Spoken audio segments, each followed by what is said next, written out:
Okay, well, good morning, everyone. I'd like to welcome you to the special council meeting for October the 29th. Councillor Rabbits has sent his regrets this morning. I believe he'll be here this afternoon for the budget portion. I would like to remind everyone that our meetings are web streamed and televised, and for those in attendance, I would ask that you ensure your phones are on silent mode. First, for the special council meeting, are there any declarations of pecuniary interest? Okay, seeing none, I have a motion moved by Councillor Michelli and seconded by Councillor Martin that council move into closed session at 9:02 a.m. to receive an update on a contractual matter in Ward 6 as pursuant to sections 239 2F and K of the Municipal Act 2001, as the subject matter pertains to advice that is subject to solicitor-client privilege, including communications necessary for that purpose and a position plan, procedure, criteria, or instruction to be applied to any negotiations carried on or to be carried on by or on behalf of a municipality or a local board. All those in favor? And that's carried.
Okay, welcome back, everyone.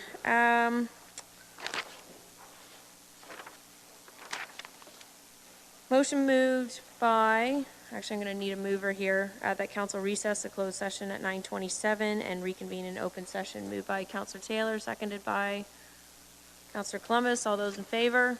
And that's carried. And I need a mover and a seconder that council approve an exception to policy EBS 21, asset acquisition and disposal policy, where surplus assets will first be made available to other county departments and divisions, and that if not required by any county departments, divisions, then the surplus asset will be disposed of on the government online auction site. Be approved. Moved by Councillor Taylor, seconded by Councillor Huffman. All those in favor? And that's carried. And moved by Councillor Michelli, and I'll need a new seconder. That bylaw 2019-102 being a bylaw to confirm the proceedings of the Special Council of Norfolk County at this meeting held on the 29th day of October 2019 be approved, signed by the Mayor and Deputy County Clerk, and affixed with the corporate seal. Moved by Councillor Taylor, seconded by Councillor Van Passen. All those in favor? That's carried.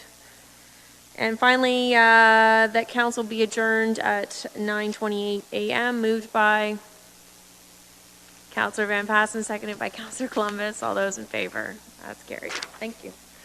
All right, so we'll just take a 5-minute break, and then Councillor Van Passen is going to be chairing the Budget Committee meeting. So if everybody wants to grab a coffee and then settle back in, we'll be ready to start.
So are we ready to go?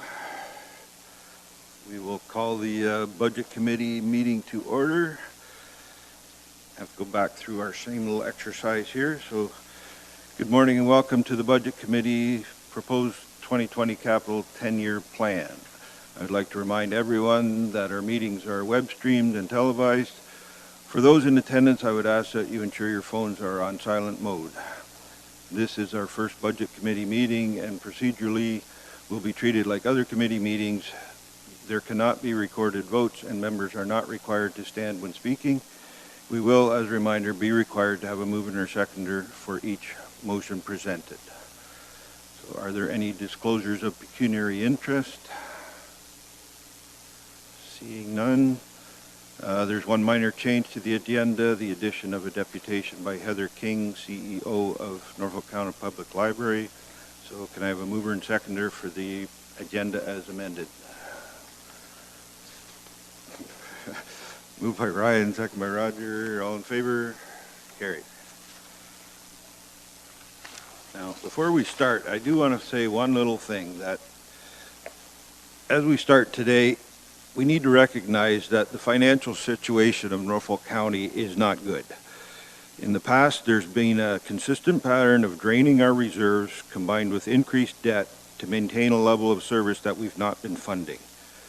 This has led to a backward slide of roughly $7 million a year, every year for the last decade. The time has come to change not only what we do, but also how we do it. And I'll leave you with a quote that's been attributed to David Lloyd George, the former British Prime Minister. Don't be afraid to take a big step if one is indicated. You can't leap across a chasm in small little jumps.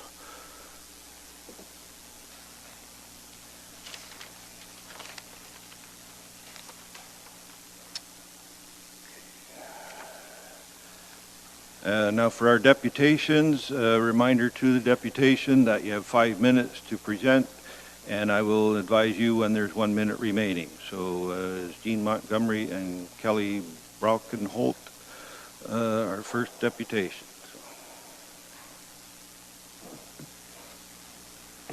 Thank you and good morning, Honorable Chair, Mayor, Norfolk councillors and staff. I'm Jean Montgomery here with Carrie Braukenholt, representing the Waterford Skate Park Committee. Thank you for the opportunity to provide an update of our status and confirm Norfolk's commitment for funds to be included in the budget process. I'd like to give you a brief overview of our activities and progress of the Skateboard Park Initiative. As previously presented, the Waterford Skateboard Park Committee has solid support from all our stakeholders in the community. We have done our homework and confirmed a strategic plan including fundraising to provide a much-needed facility for youth and families. We commend and thank the Norfolk County staff for their invaluable assistance moving through this process. Our plan is to build in 2021. Phase 1 would be design and engineering and then put out for tender by Norfolk County. Generous community in-kind material donations have been committed to the project. The cost of the project is $500,000. Through energetic community efforts, we have raised $81,000 to date, with more to come. We respectively request Norfolk County to include $200,000 in the 2020 budget deliberations as previously approved. I would be happy to answer any questions you may have.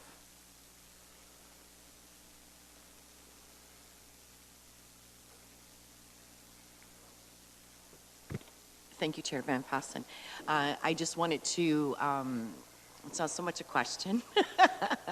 I know that the fundraising has been going extremely well, and you basically, is this correct, that there would be something almost, not monthly, but there's a set plan for the fundraising, and do you have a guesstimate as to what some of those may be? Yes, actually we do have our plan for next year already in place. We'll be having our yard sale. We had one this year. It raised over $7,000. We have the steak and steak barbecue, which raised over $8,000. Something new would be a golf tournament. We don't approximately know how much that would make. We're also looking at a family fun day by donation, because we also want to include some of those families who cannot give the big amount of money, but they could also be included and feel they have somehow helped build our park. And Pumpkin Fest, we sold ice cream. We were going to be doing that again, and that raised like $1,100. And we'll also be doing Night at the Museum #3, which could raise around a couple $1,000s. Okay, thank you. And just being obviously in the community, I know that these are out and about and people are aware of these. And I mean, you certainly had a great weekend on Pumpkin Fest to sell ice cream, didn't you? I had an awesome week. Thank you, Mr. Chair. Yes, thank you for your volunteer efforts. And so you're going to look at, as a community, raising $300,000. Yes, You got $81,000 now, and you're looking to build in 2021, yes. right around the corner, a couple years away, 12, 15 months away. If you're not capable of raising the total amount of $300,000, what are your plans being?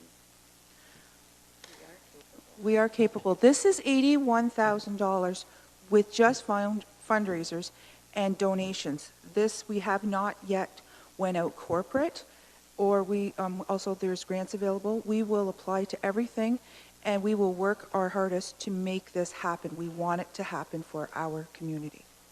Great, thank you very much.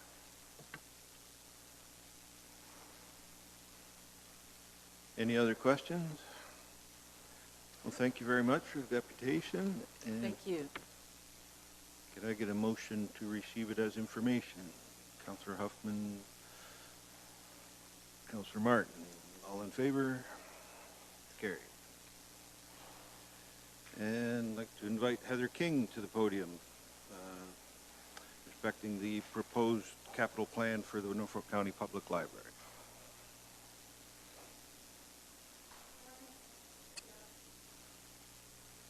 Good morning, and thank you for the opportunity to come and present the requests from the Library Board in the 10-year capital plan.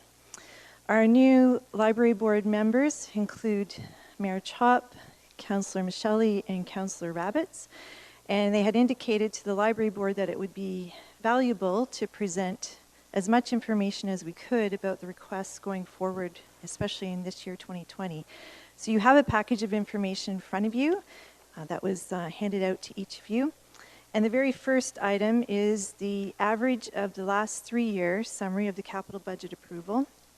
So you can have a look there yourself at the types of projects that have been recommended and approved.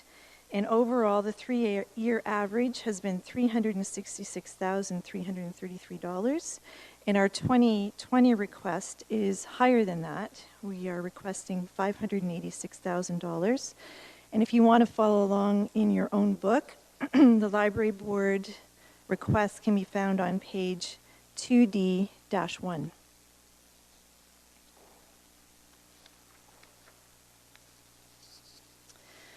So going forward, after you have a look at the 3-year summary, the first item that is in the book is called Library Materials Replacement Program.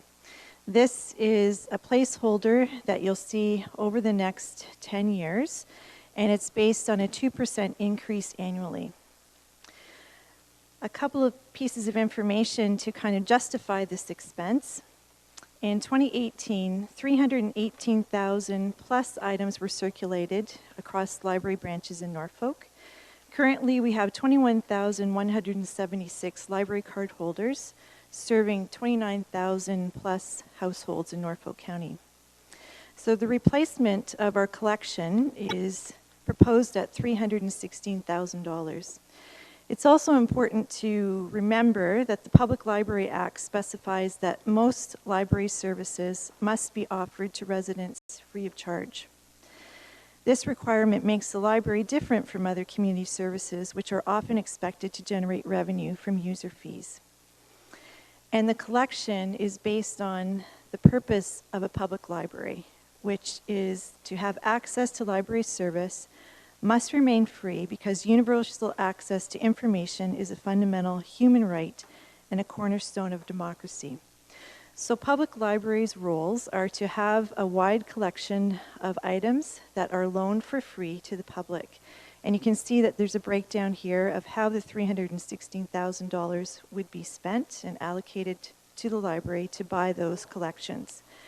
Also included in this budget is a $10,000 reserve that goes to help pay back a deficit that is in this reserve fund right now, and also to create a surplus going forward. You can see that there's a large variety of items that are purchased each year. Actual books in the collection, but also electronic resources and online resources that we also must purchase. And there's, you can have a look at the chart as a kind of reference when you get to the point this afternoon when you review this budget request. The second item in your package is a new proposal for shelving replacement at the Simcoe branch. So you can see by the pictures in this proposal, the existing shelving that exists in this branch is quite old. It dates back to before 1983. Some of it actually came to the new library from the Argyle Street location. And the main reason that we're looking to replace these items are that they do not comply with the AODA requirements that are required by 2025. So this is a plan that we are putting in place. You'll see in your budget also that the Port Rowan branch is scheduled for replacement in 2021 and the Waterford branch in 2022. Port Dover and Delhi are compliant with the current renovations. So by looking at these pictures, you can see that the stacks are very tall. It's difficult to see in between them. It also doesn't allow a lot of light into our building. And if you flip over the page, this is what has been done in the Delhi branch. And you can see that the shelving is compliant to be AODA compatible. It has curved shelving that creates conversation circles, as well as many of the shelves on the bottom have a slanted shelf so that you can see the collection. And the last project that we are proposing, there's always a placeholder in the budget for technology and security. And this year we are proposing to replace our self-checkout units. These cost about $10,000 per unit, and 4 of them need to be replaced at the branches in Delhi, Port Dover, Port Rowan, and Waterford. The main reason that we cannot continue to use the existing units is that they are not compatible with Windows 10, and the supplier will not uphold a warranty on them. So we are proposing that we will replace all 4 units in 2020. If you have any questions, I'd be happy to answer them. Perfect time. Any questions for the CEO? Right? Thank you, Chair Van Passen. For the new self-checkout unit, are we using a different supplier if they're not going to be upholding a warranty? Yes, we are going with a different supplier who has given us a quote that is half the price of staying with the current supplier.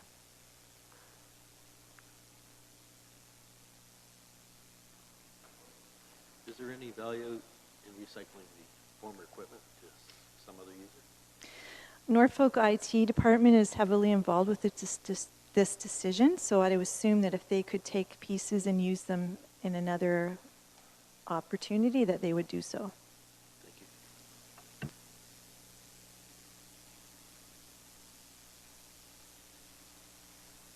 Seeing no more questions, thank you very much for your deputation. Thank you. And we have a motion to receive it as information. Councillor Columbus, Councillor Taylor, all in favor? Carried.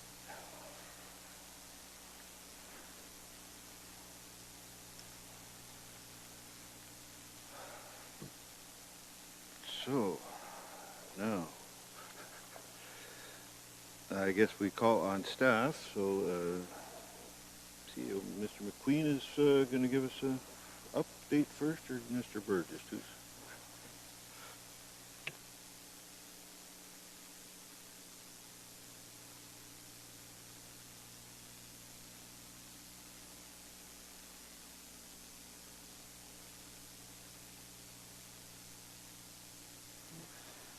provide my first budget presentation to Norfolk County. The Mayor and Chair Van Passen have made comments about the financial position of Norfolk County. Mr. Burgess and I have worked with our finance staff to review those challenges and some of the practices that the county has undertaken, and we are proposing to address some of these challenges as we move forward with the budget presentation. Mr. Burgess and I have joined the county, this being our first budget process, so we've come at it with a fresh set of eyes, which I think the county hopefully will find helpful. We'll be proposing some budget recommendations to council that will look probably different from what the county has maybe seen in the past, in the hopes of improving things on a go-forward basis and addressing some of the challenges that the chair has mentioned. So the purpose of this morning will be to provide a bit of a high-level overview and also set a bit of context around the budget discussion. The budget discussion, as you know, will be presented in about 4 different components over the next few months. I would like to take the opportunity before I get started to thank the finance staff. Kathy is the treasurer, Mr. Burgess, and the finance staff who have helped to pull things together for today.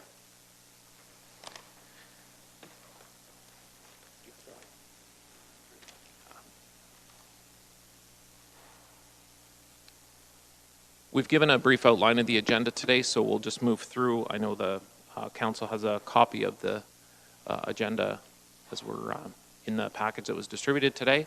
So the budget process will unfold as follows. So as I mentioned, there'll be 4 budget sections that we'll move through.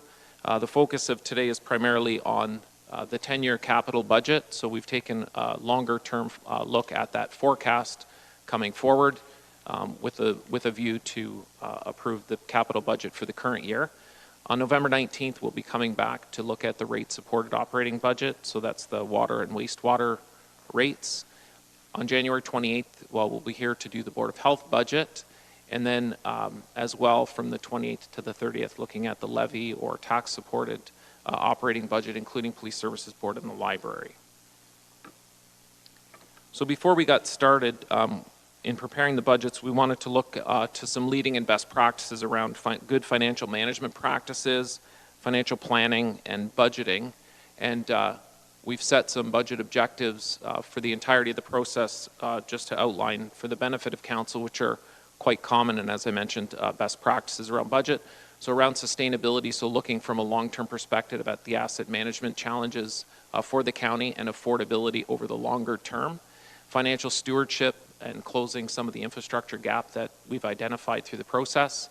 Accountability, providing value for money for taxpayers, and looking at continuous improvement and innovation as ways to do more with the same or less. Improving the financial management framework for the county and some of the practices that are in place, ensuring well-informed decision-making for council, providing that background information for council's benefit. Being innovative and pursuing new approaches and some alternatives, as you'll hear more about today and through this process.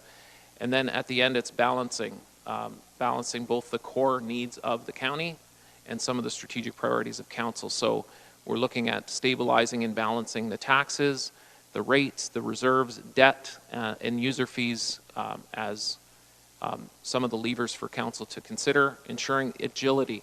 We have an often emerging issues and other things that council wants to address as they come about and opportunities arise. We want to have the agility to do that, and so we're looking to build that into this process. And then managing the existing assets that we have, looking at ways of growing and expanding the existing assets, and also those new investments. We took a look at Norfolk sort of by the numbers to give a bit of a current state snapshot of where we're at today. Population of nearly 67,000. We are experiencing slower growth than the provincial average and the region around us here in southwestern Ontario. The numbers are outlined there.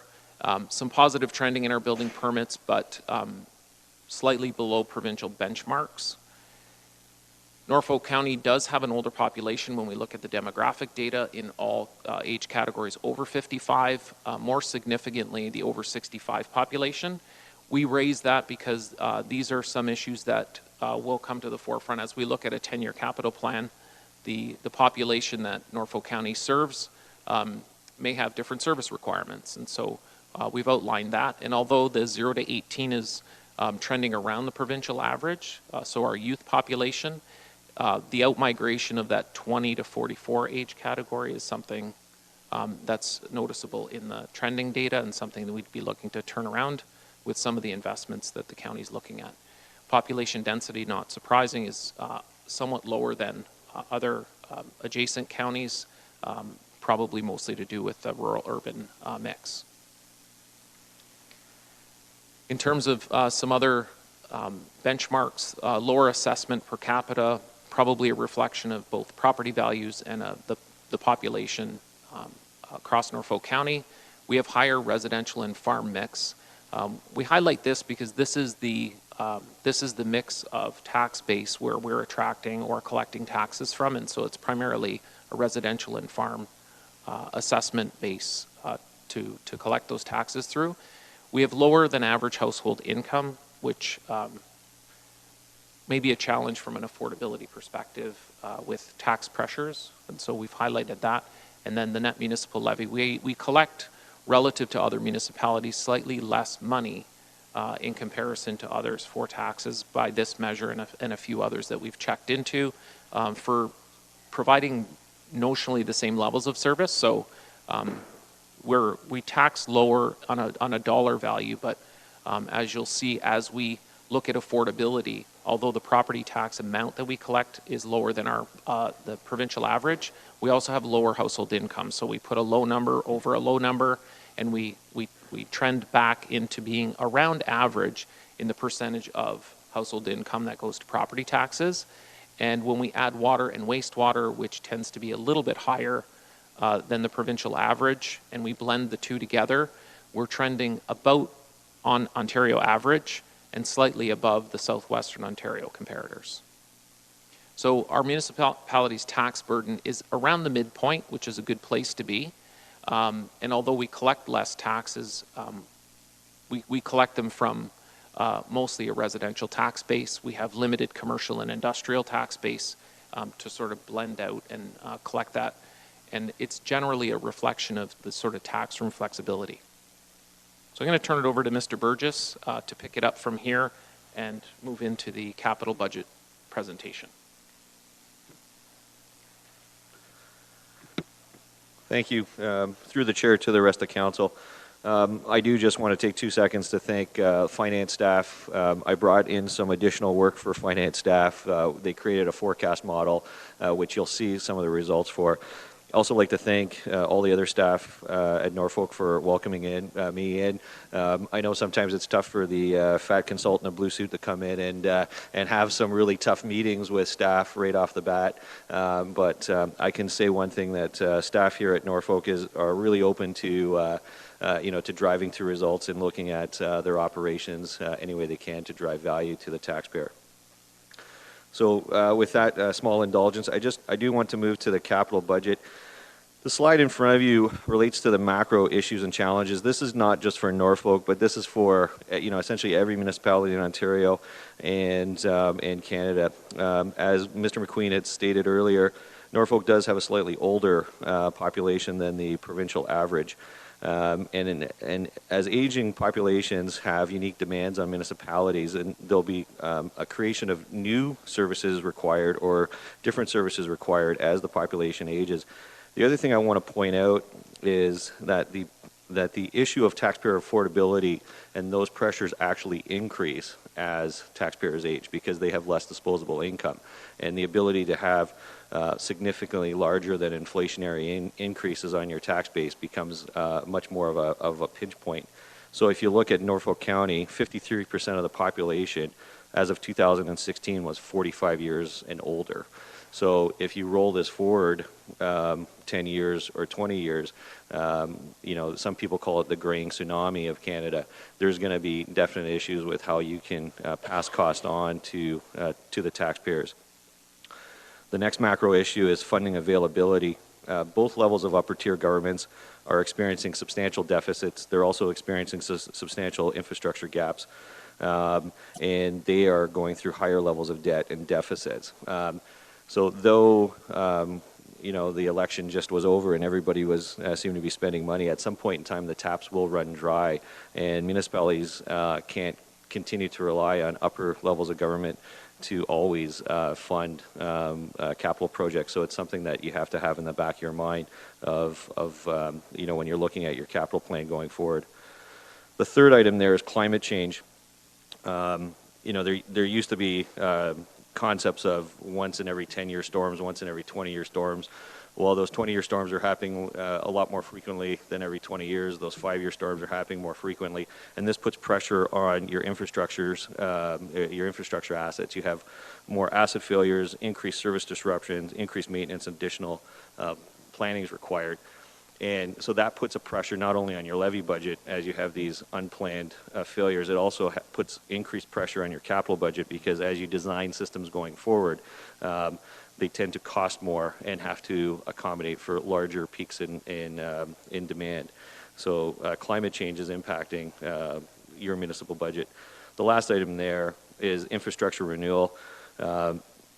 The province is requiring every municipality in Ontario to undertake a asset management plan and to have that asset management plan fully funded. The reality is Norfolk is going through that process right now. And though it's not complete, the likelihood is your infrastructure gap is probably larger than what we anticipate today. Most municipalities are experiencing much larger numbers when they complete their plan. So the plan that you see before you today is without that asset management plan, and there's a good chance that the numbers you see here today are actually lower than what might be coming to you in the future. The reason I bring these items up is because as we go through the current financial situation, I would like to remind council that a municipality is very hard to turn on a dime. It is a ship. It's a large tanker, and it takes a long time to turn and make financial directional changes. And as such, when you're looking at these macro challenges, you have to prepare the municipality for the aging population. You have to prepare the municipality for climate change over a number of years, and you can't defer those items easily, because all that really happens is you kick the can down the road. Well, the road is actually, there's not much road left to kick the can down anymore. So that was the preface for those macro challenges. The good thing I will say is, don't feel alone. I talk to a lot of municipalities, and they all face the same issues, so you're not the only one. As I mentioned, finance staff undertook a financial forecasting model, and they created a financial forecast model which provides a good outlook, and you'll see some of the results of that going forward. But the key points to take away here is we will be moving into a negative reserve position with rapidly increasing debt levels. We are at the midpoint, as Mr. McQueen had said, we are at the midpoint for taxpayer affordability, so there is some room there, but it's not like you're at the bottom end from an affordability point of view. We do have significant infrastructure needs that are likely higher than forecasted. I didn't plan it, but there was an issue with the roof here today, which highlights it. It's almost like I did plan it. But as you defer maintenance, things come back to bite you, and usually it comes back to bite you at a higher cost than if you were under a defined management or asset management plan. And the demographic changes are on the horizon. And there's probably going to be increased service level demands and decreased taxpayer affordability. So in the outlook, what you'll see before you is debt's going to go from about $54 million that we had in 2018 to $95.4 million in 2020 to over $155 million, likely best case scenario by 2024. And just as debt increases, it has a significant impact on your levy, because you have to pay the principal and interest on that debt. So for next year, before we even do anything, we're essentially going to need a tax levy increase of about 7%. Now that's without factoring growth in, but growth might only be 1%. But you're out of the gate, you have a significant tax levy increase, and that's essentially just to do with the debt and just your typical inflationary costs. That's without doing anything new. And that's not a good place to start generally for your budget. Generally, I'm a more positive person, so don't take this as normal. But just want to give you guys the facts when it comes through it. When this chart here, when you look at your current 5-year debt forecast. That little star off to the left column is where you're starting today, just below $60 million. And you'll see how the debt levels increase. Now, I do want to stress, this is based upon the current capital plan. And as all good treasurers will tell everybody, the 10-year capital plan is really a guide. And there are changes that come in every year for the 10-year capital plan. And every year when you look at it, what they plan for next year in the capital plan when it comes to next year is always higher when it comes to it, because more projects get added, issues get added, things get elevated. So, you know, this debt is increasing to just below $160 million, and that is probably your best case scenario based upon how you're operating today going forward. The next slide, it's a bit of an eye test with the numbers, but it's a 10-year. It's just the same projection, but over 10 years.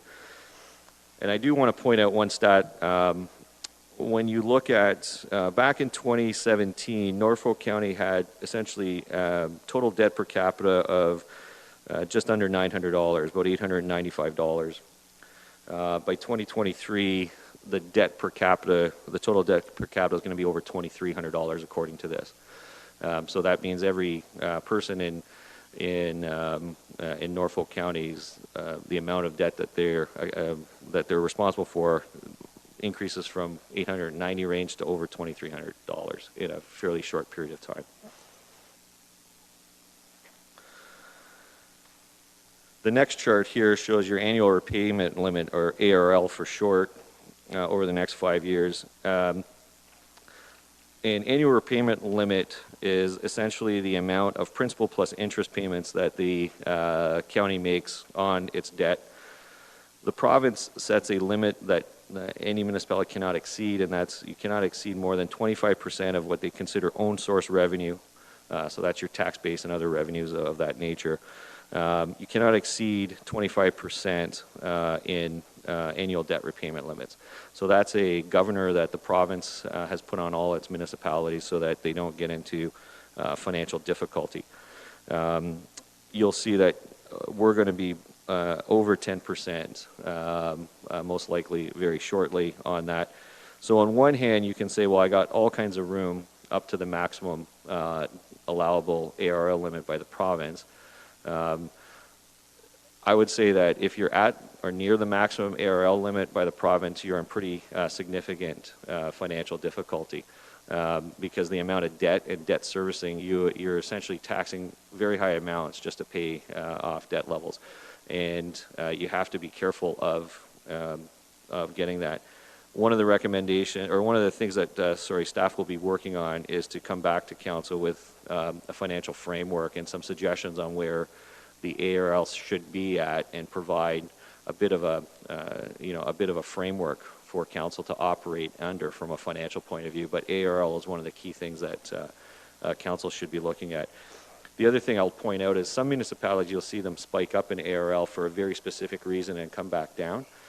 That's not happening here in Norfolk County. This ARL is being raised mostly because of asset replacement issues, not because, oh, we had one very specific project, we spiked it, and then we brought it back down to normal. The next slide is the ARL over a 10-year period, and you see it moderates very limit, but it's always over 10%. And again, I'll stress the fact that this is based upon the current 10-year forecast, and most likely once you have your asset management plan in and other items, your 10-year forecast will increase. So this ARL will also increase. The next slide is an interesting one. This shows your reserve levels, and the chair had made comment on this in his opening remarks. There's two lines there. The red line is the rate reserve that deals with water and wastewater, and the yellow line is the levy reserve. You'll see that technically your levy reserve is not a reserve. You are in the red, or brackets around it show you're below zero, so it's an actual deficit. You'll see that the rate is slightly above zero, but then by 2024 dips significantly into the deficit position. The levy reserve you see comes out of a deficit position and increases it. That's due to decisions that council had made previously with regards to increasing contributions to reserve levels, and over time that kind of catches up as the amount of projects decrease on that. So again, best case scenario, but we are essentially we don't essentially have reserves. We have a deficit today, and that's going to continue for a period of time. So what does this mean? And we put this chart up here, and it's not for debate today, but I understand when I present this kind of information, the questions will get asked, and we'll answer some of those questions in the levy presentation. But today you're looking at, an increase of levy of 7.5%, just to be kind of status quo with the capital budget and to be status quo with your levy budget. If you wanted to have a budget increase of 3%, what you see in the far left is you would actually need to reduce operating expenditures by $4 million. This is not intended to debate. It's just intended to put up there as a sense of materiality for going forward. Is that if inflationary increases of levy is what you're looking for, if you just did a status quo kind of budget, nothing new going forward, just to get to that level, you would need to cut $4 million from your operations. So it puts it into a kind of a dollars and cents to the homeowner type of aspect for council. That's why we presented it. So that is, I wanted to present that to give a bit of a background to where you are currently and where we see the county going from a financial point of view. And we think that backdrop's important as you move into these budgetary decisions. Not just the capital budget, but also as we get into rate and levy budget. Because I think understanding where you are today is important as you factor in some of those decisions going forward. So the capital budget itself, we had some guiding principles. We wanted to focus on maintenance. We don't want to fall any further behind the infrastructure gap, and we want to make sure that that we don't increase that gap, that we try to narrow that gap. Because as the asset management plan gets finalized and the funding plan is going to be finalized for the province, we want to make sure we're in a better position for that day. We wanted to ensure that we actually had the capacity to execute. The finance team hosted Jason and his public works team because that was a big focus of it. So I think we bribed them with 2 cookies to move over, and we kind of pounded them a little bit on making sure that the projects that they put into the plan, that they could actually execute on the plan. Because we don't want to put projects in the plan that they can't physically execute and they're just going to get bumped. So there was that aspect to one of the guiding principles. And what we did want to stress to council is the forecast has been reduced by management. What you see today is less than what it was at one point in time. So we've taken some steps to move the budget down, and that's reflective of what's being presented today. A little caveat on the bottom of the page there was that the All Norfolk Community Center is not part of this capital plan. The business case comes forward very shortly, and once that business case is, we'll put that into the capital plan. It doesn't impact your 2020 capital budget. It impacts your go-forward capital budget. So what does this all mean? The budget before you today is Norfolk's largest capital budget. It's over $100 million. Of this, over 87% of the capital budget relates to replacements or replacements with enhancements. This is essentially tuning up your existing infrastructure. And 95% of the budget is contained within public works and water and wastewater. So it's very hard infrastructure type of assets. So what I want to stress to council is that this is a budget that's really focused on core services and maintaining service levels. The amount of new items that are in there is pretty nominal, and the amount that's not an actual hardcore asset is pretty limited also when you look at those statistics. So the next slide shows the proposed 2020 capital plan. So on the left column, you see the 2020 proposed capital plan, and the right is your 10-year forecast. Really, for purposes of today, it's most of the focus will be on the 2020 forecast. So as you see, total capital budget is 118 million, of which 87 million is pure replacement, 24 million is replacement with capital enhancements. There's just less than $6 million of new capital initiatives. There's 215,000 in studies. We had the presentation from Norfolk County Public Libraries, 586,000, and police services of $47,000. The rest of that slide and the slide on the next page shows the departmental breakdown for that. If you go to the next page, you'll see the biggest chunk is engineering, municipal drainage services, facilities, fleet, roads operations, and the total public works of $42.5 million of the capital budget. And on the next page, you'll see the next biggest item is water and wastewater with a total capital budget of $70.8 million. So that's where the percentages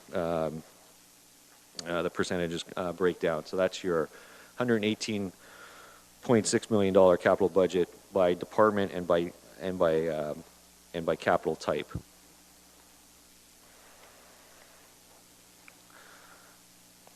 I do want to point out capital plan risks. Whenever you put out a capital plan, the only thing I can guarantee about any plan is that it won't exactly unfold as we thought it was going to. And there's risks attached to each of these plans and each of these items. So the first one is capital project estimation risk. For some projects, cost estimates may change once EAs and further cost analysis is completed. So once you get into a project, what you thought was there might not be there, and there's always that risk for change. Construction risk changes. Once construction commences, further issues may arise that were unknown at the estimate or development stage. So you always have that risk. There's cost risk. Estimates are determined based upon current information, including indexing for future projects. However, market prices are unpredictable, resulting in sometimes favorable or unfavorable implications to the overall project. And long-term forecast risk, anytime you go out more than a year or so, you have more significant increase on what we think a project is. So the project that we might list 5 years out in our 10-year capital plan, you have to take that estimate with a high degree of risk because we haven't investigated that project as much. We haven't, the timing and the nature of the project is not as well known to us. So they are there as guidance, not as hard set numbers. And that's why I go back to when you look at those 5-year and 10-year forecasts, they're forecast based upon the current information and they may change and they're probably going to drift upwards, not downwards. So the proposed funding for the plan, it's the split between rate and levy, but of importance, the 2020 capital plan will require an additional $61 million worth of debt and a draw from reserves of $47 million, which if you looked at the previous graph, you saw, the reserves going into negative balances there. The remainder of the funding, it comes from development charges, external funding sources, as well as directly from the rate and the levy. So next steps and options. So the report that was pre-circulated to council had the recommendation to approve the capital budget as outlined. That is one of the options council or committee has that can be forwarded to council. This committee may recommend to council to look at recommending only a portion of the capital budget. We listed one option there, just to approve the $33.8 million that relates to roads and bridge infrastructure and those projects there. And then the remainder of the capital budget could be deferred to the overall budget approval, or council could, or committee and council could look to recommend deferring the entire capital budget until more information on the levy rates and water rates have been established and determined. I'll say that from a finance point of view and from a process point of view, the next meeting is with regards to water rate budget. The biggest chunk of the water rate budget relates to the debt incurred into the capital plan. So deferring that always has some risks of how long you're going to defer that and whether there's interim rate obligations that are there or not. The other thing I will say is that for projects that aren't up for debate, I think the more staff has time to pre-plan its procurement of those projects, can be some advantages to that. If you go out too late with certain projects, you may not get the pricing you want. If you can't bundle projects effectively, again, you might not get pricing you want. If you have the opportunity to bundle more and put out larger procurements, you can hopefully have some positive cost variances of that. But that's for committee and council to decide. And because we presented some of the other items and the implications to it, I did want to just comment on some other next steps from the overall process. So we're going to be looking at service delivery options. So we're going to look at providing options for alternative service delivery models as opposed to the traditional direct delivery service of it. We're going to look at reviewing and providing options for current delivery and purchasing standards. So really what that means is when we're going through the levy portion of the budget, we're going to look at whether what we've always done in the past is the way we need to do it in the future, and is there ways to deliver services differently that will result in some capital cost avoidance to the municipality, and or some reduction in levy services, or a decrease in total risk for the operations. And that may have some capital implications.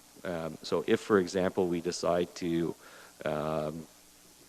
outsource a particular service that has capital commitments from the municipality, that would take those commitments off the books from the municipality, and and then decrease our needs for future debt. I will say that none of those options will be able to be executed by 2020. They take a while to execute, and it's something that will impact the longer run generally.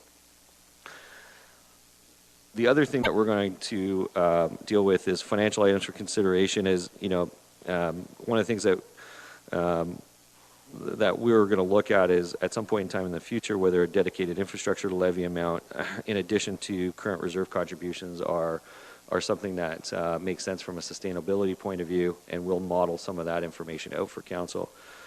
We need to develop a reserve and reserve fund policy that's more transparent to council and provide some guidance so that long-term deficits and reserves are not necessarily where you want to be.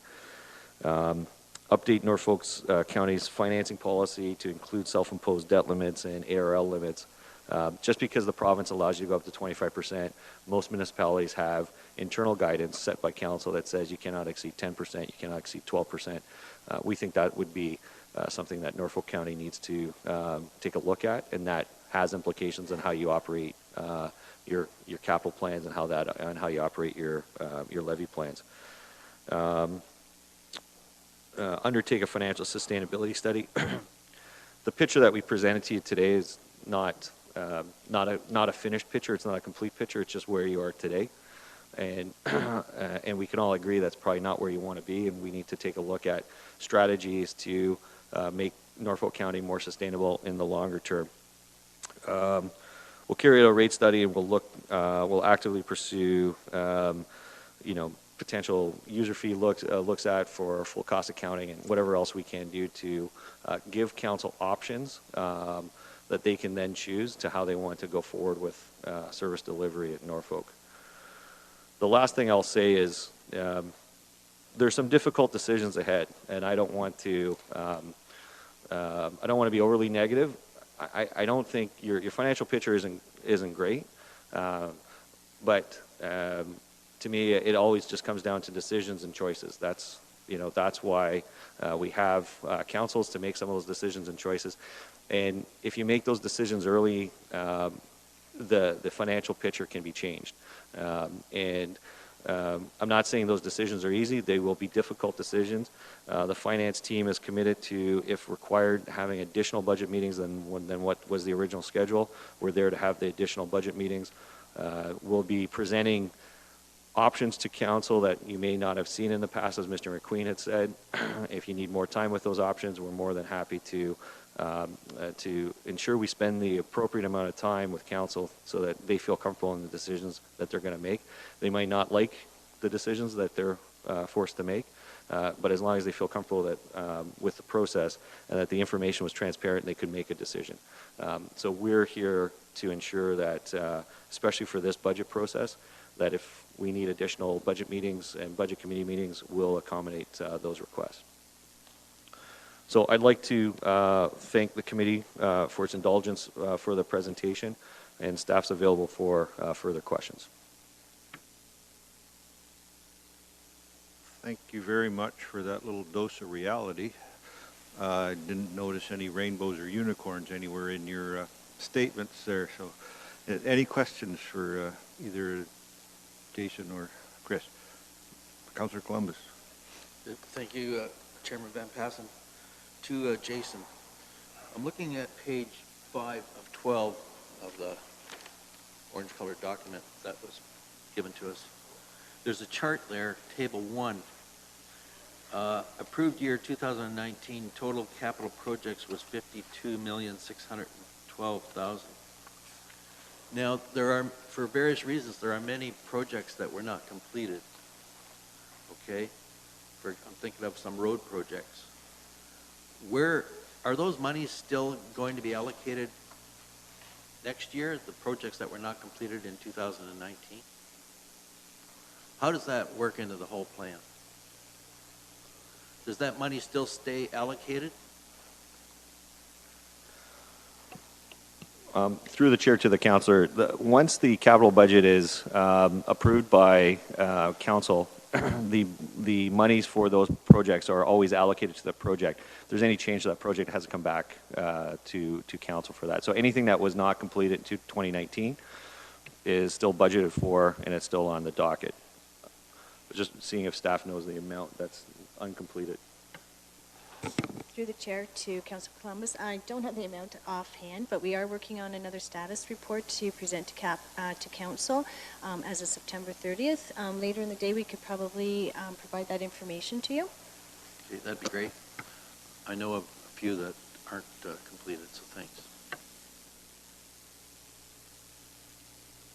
Just to follow along Councillor Columbus's point, actually he picked up right where kind of my brain was at as well. So if we had 52 million in capital projects in 2019 that were approved, and I know from the last status report we had a significant number that actually haven't been completed. And then just on the PowerPoint, it talks about how capital funding pressures significantly impact the rates and levy. And when we look at what we're looking at as a levy increase this year is 118 million, just as a general statement, and in 2020 capital plan, is that even realistic of being completed? Thank you. Through the chair to the mayor. Some of these projects are multi-year projects, but the way that capital funding has to be is you have to approve for the full project in that year. And you may not, the plan might be for a multi-year project execution on it. So if I look at some of the more significant projects such as water and wastewater projects, those are multi-year projects. But unfortunately, you have to approve the full amount to initiate the project so that the funding is secured. It doesn't necessarily mean that all of the debt's going to be issued at that time. It only gets issued, as the funding is required for it. So the 118 million, there's no illusion, or the plan doesn't necessarily mean all that 118 million is actually spent next year, or all the projects are completed, because some of them are multi-year projects. In fact, a couple of the larger drivers of the projects are multi-year projects. But we have to upfront all that. We have to upfront the approval for the total estimated project at that time. So just from the perspective of the taxpayers, so they understand. So with the 52 million, if a portion of that, let's say 10 million of that was not completed, and we accounted for making those debt payments, at what point do you see that relief then, because that debt wasn't incurred during that 2019 period? Through the chair to the mayor. Just so I understand the question, you're saying when does a taxpayer receive that relief? It generally is received, the relief is generally received if you have a positive variance on your finance costs. It's generally received in the year that it incurs. So it would just essentially be a surplus in that year and would go into your, would be retained for the reserve or for council to do something with. But in most cases, when in prior years, when you had healthy reserves, this is the challenge when you get into this situation. In most cases, municipalities don't issue the debt till the project's fully completed. They use internal cash funds until the debt's fully completed. The challenge is, and when you have healthy reserves, it's easy to do. The challenge with this forecast, and it's not to the level of detail that we can have on that, the challenge with the forecast is when you're in a deficit position, my assumption going forward is that we're going to have to issue debt earlier on some of these projects than what we have in the past, because we don't have the reserves or internal cash flow to continue to fund some of those projects.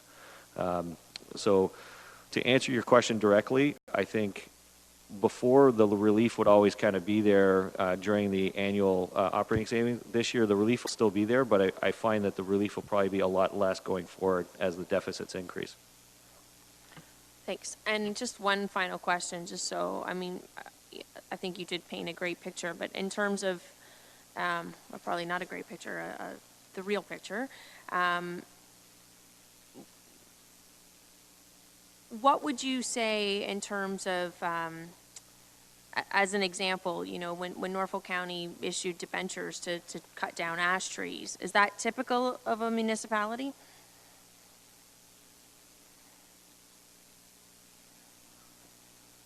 Through the chair, I just want to, I'm not sure about that specific issue and how that was treated as a capital item in the past. Usually debentures are issued for long-standing capital projects. But I can confirm with staff and get a better response back, unless Kathy. Through the chair to Mayor Chop. In the ash tree was a program that was over 5 or 6 various years, and it was a large amount.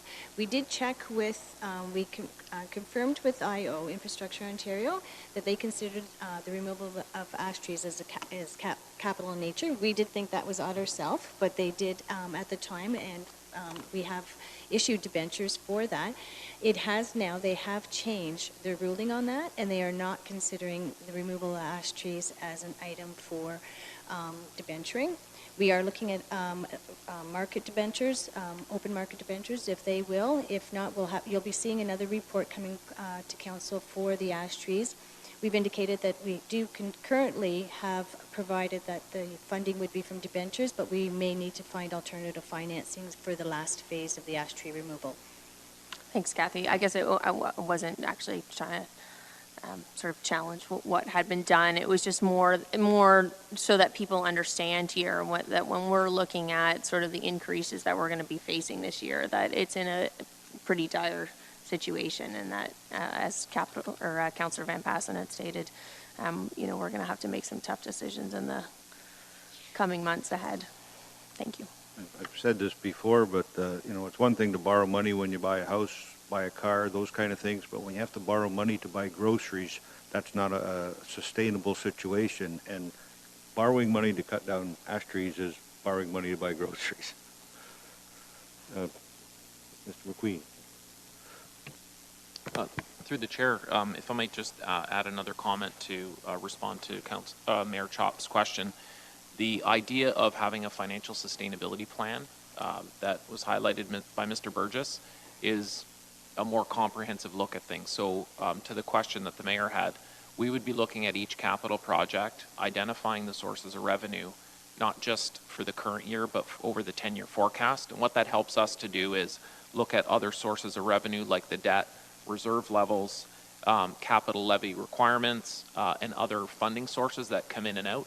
And so to your question about how do we determine what gets debentured and what doesn't, it should be done at the time of the capital budget business case, so we know what source of funding we're going to use to look at that and determine which projects lend themselves better to debt financing if we're required to go to debt financing. So longer term assets on longer term debt, and we have some short term assets that we would issue a shorter term of debt on. And so the benefit of doing a good financial sustainability plan is we're looking at those decisions today, how they impact over the 10 years, and you see the smoothing of the, for example, on the debt level chart, you see the smoothing of that based on the cash flow we'd need, and that's based on those business cases right up front. So it's important for us to identify the source of how we're paying for those capital projects at the time council's approving them. Thank you, Mr. Chair. Jason, the value of residential properties has increased significantly in the last year or two. What value are you putting on the average household for tax purposes this coming year? Through the chair, the impact of market valuation changes doesn't actually impact the levy because it just gets adjusted through, at the end of the day, if everything goes up equally, it's a rate against the assessed value. We are forecasting 1% growth in assessment, in total assessment, and that would be new role coming on board. But in our forecast, we don't actually forecast anything to do with market level growth because it's just, it doesn't actually get factored into the tax calculation. So I believe we used $230,000 last year. What are we using this year? Sorry, through the chair. So you're saying the 7%, how is that, the average 7%? I apologize for misunderstanding your question. The 7% was just calculated based upon actual expenditures. So we haven't done that calculation to the average household. It was just, you need to spend 7% more than you did last year on your budgetary allocation. We can get the calculation to what it means for an average household. So what are we using? What value are we using? I guess that's what I want to know. I believe last year it was $230,000. Yeah, we haven't determined that at this point in time. That'll be part of the levy budget going forward. Thank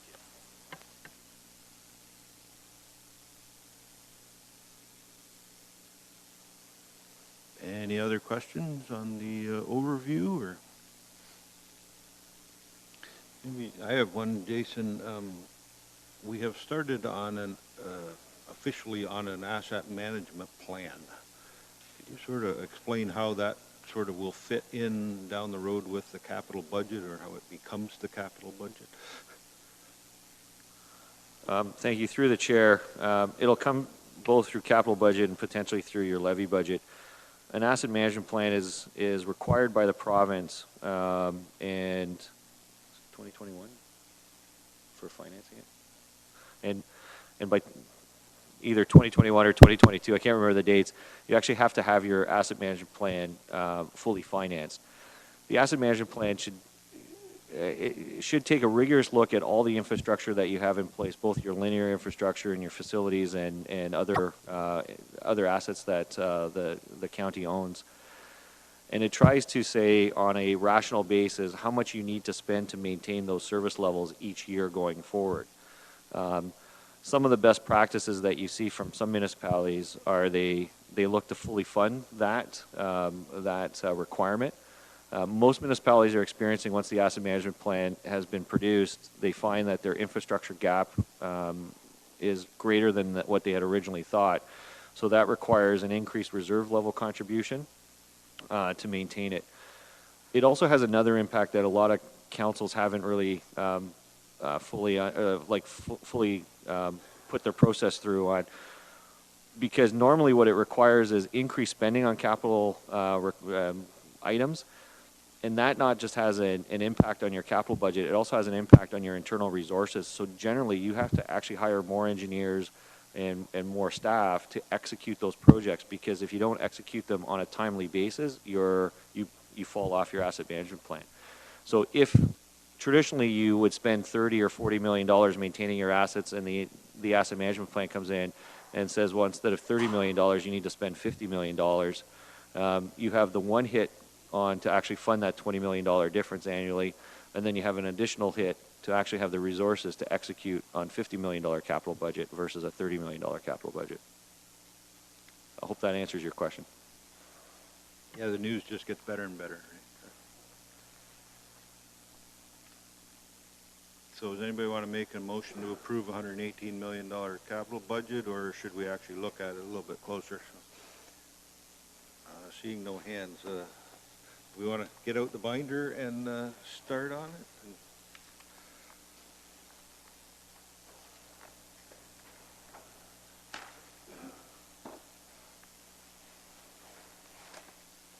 We have report FS 1930-35. Who wants to lead us through that?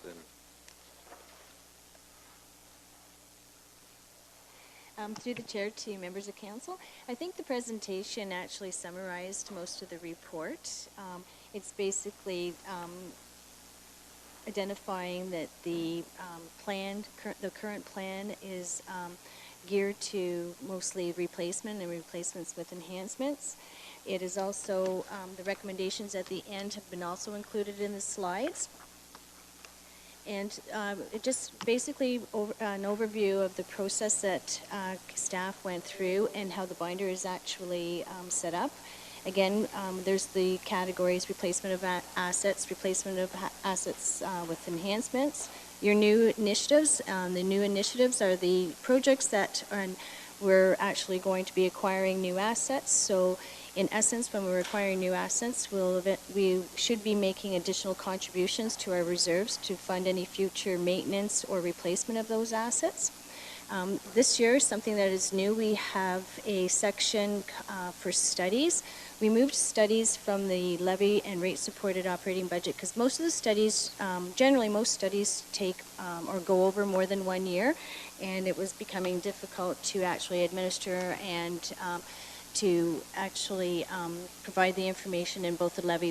It was easier to show council that some of these recurring studies, how often they occur, or that they can track it and we can report on the studies during the capital status reports that we were providing to council.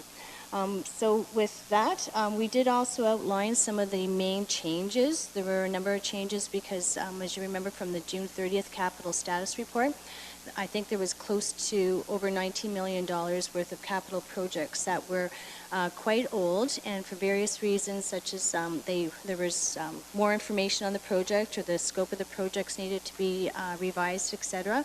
So a number of those projects you will now see are included in the capital plan starting in 2020.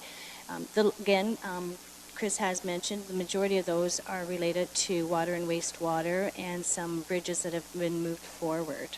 So on page 5 of 12 of the report, it outlines some of the key changes in the reports. And again, there are a few new initiatives that has arisen that Chris has mentioned that sometimes affects our capital plan, and that's also included in that chart. So with that, if you wanted to start into the binder, the first section is the replacement of capital assets on page 2-0, unless anyone has any questions.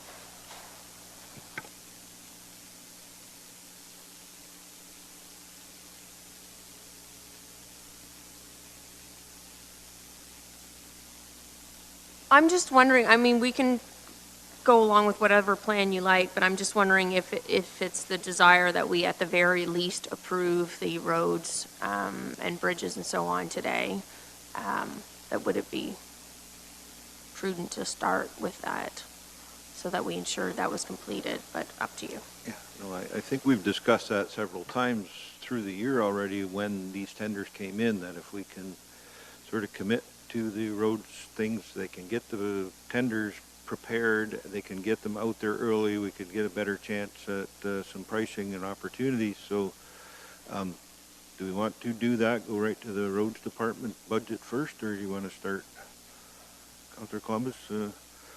Yes, I would agree. I think we should do that. There were some unfinished works that were planned from last year. Yeah. The quicker we get to the tendering process and hiring a contractor, the quicker the work would get done. Okay, so maybe somebody can help me.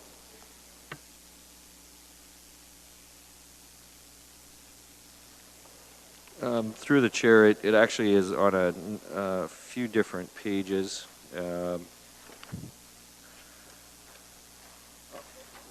It on 2A14 is the urban street resurfacing program. 2A8 is the asphalt program, and 2A6 is the engineering.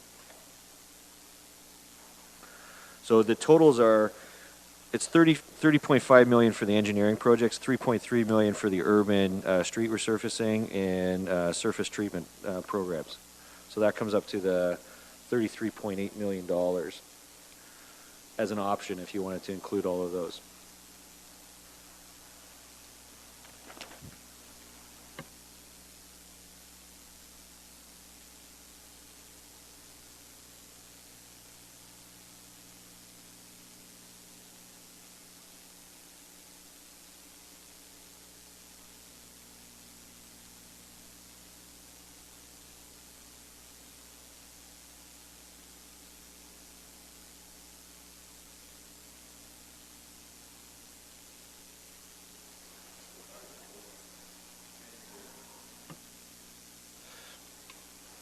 To 2A6 and it carries on to 2A7. It's the different road work, and I know some of the councillors had questions about whether they could move some ahead in the schedule, behind in the schedule, but is there anybody interested in looking through that? Councillor Michele.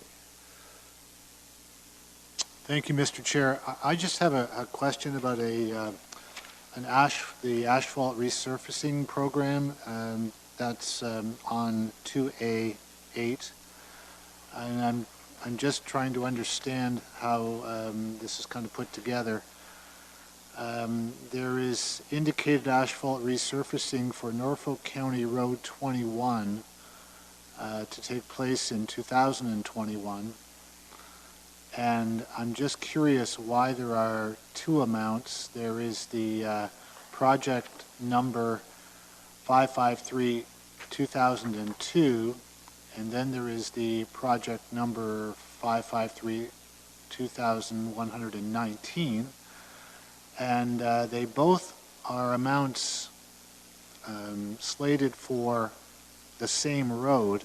And I'm just wondering if I'm asking you to staff, through you to staff, if there's a reason why those two amounts have been separated out like that. I'm not sure why that is.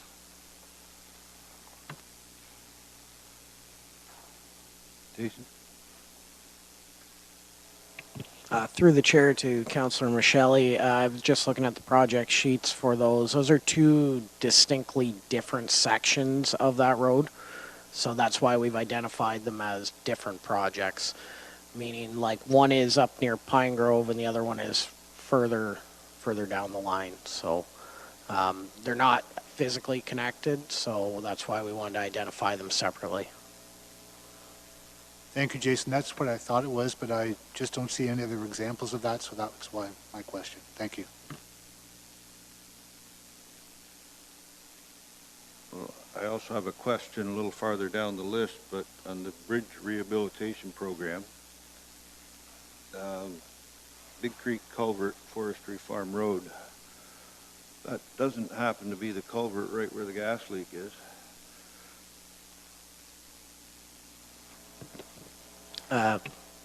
To the chair, that is actually a bit of a misnomer. It's identified as a culvert in there. It's not in fact a culvert. It is actually a bridge structure that is just north of 45 on Forestry Farm. I was hoping it was not the one right where the gas leaks are, because then they wouldn't be able to work there, so we'd have to postpone it, so. No, you are correct. It is not the one right by the gas wells.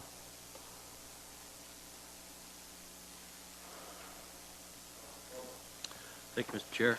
Jason, at one time there was a thought that rather than do a total infrastructure project with storm sewer, sanitary sewer, water, the whole shebang, we were going to look at doing more shave and pave type projects in the urban areas.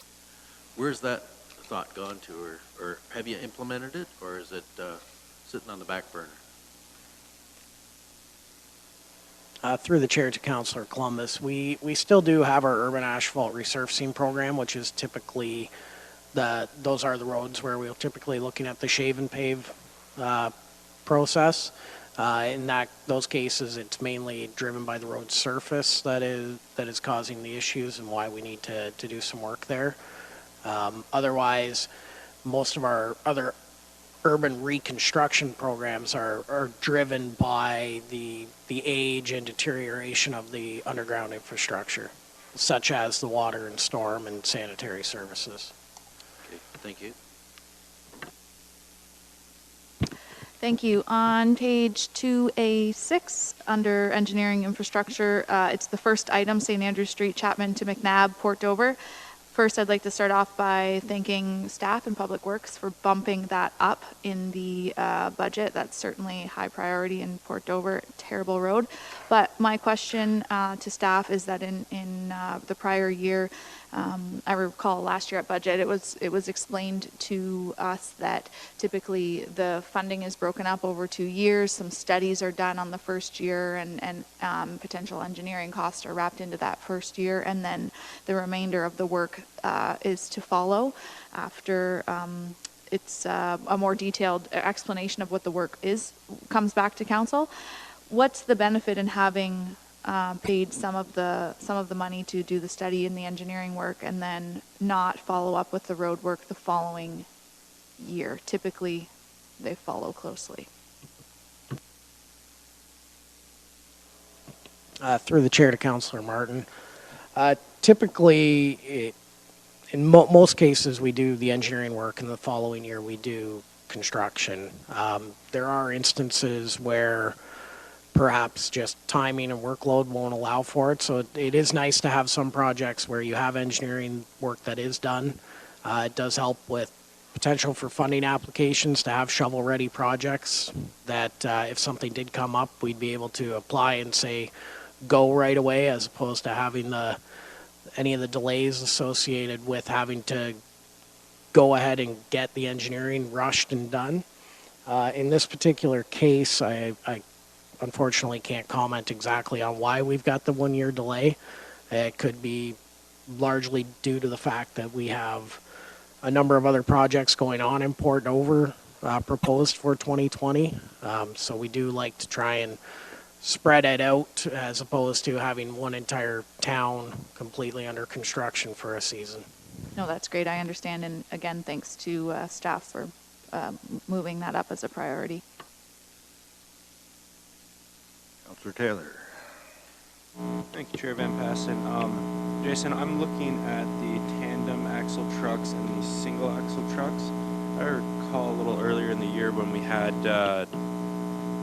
trucks similar to this coming in. They came in way under budget. I believe it's a snow removal. Am I right on this, or am I remembering incorrectly? Are we going to be looking to aim for the same price point? Through the chair to Councillor Taylor, one of the things that we did find with that particular tender was some of the tariffs from the U.S. had been generally eased a little at that time, so we did get very good pricing on it.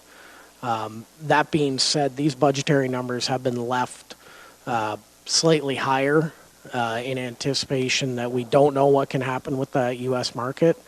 I am hopeful that we would get something back in that range, similar to what we experienced earlier this year. Perfect, 'cause I recall that was quite significant, so I was happy to see that. All right, thanks.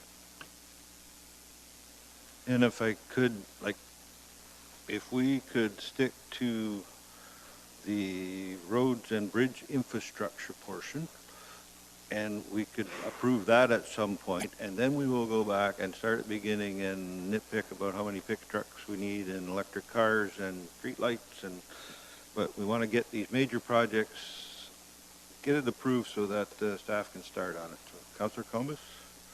Thank you, Mr. Chairman. Jason, it's no surprise, Public Works is understaffed, and I know the people that are still there are working hard to accomplish some of these items from 2019, and they'll be busy. Can you tell us, will these works that we're dealing with today, will that be internally managed, or will it be an outside consulting engineer that will manage these projects? Through the chair to Councillor Columbus, as it stands right now, the intention is there'll be a mix of both. We have a staffing complement which allows us to deal with the project administration of a bunch of these projects. However, with the amount of work that needs to be done and the amount of staff that we currently have in engineering, there will be a need for some of those to be outsourced.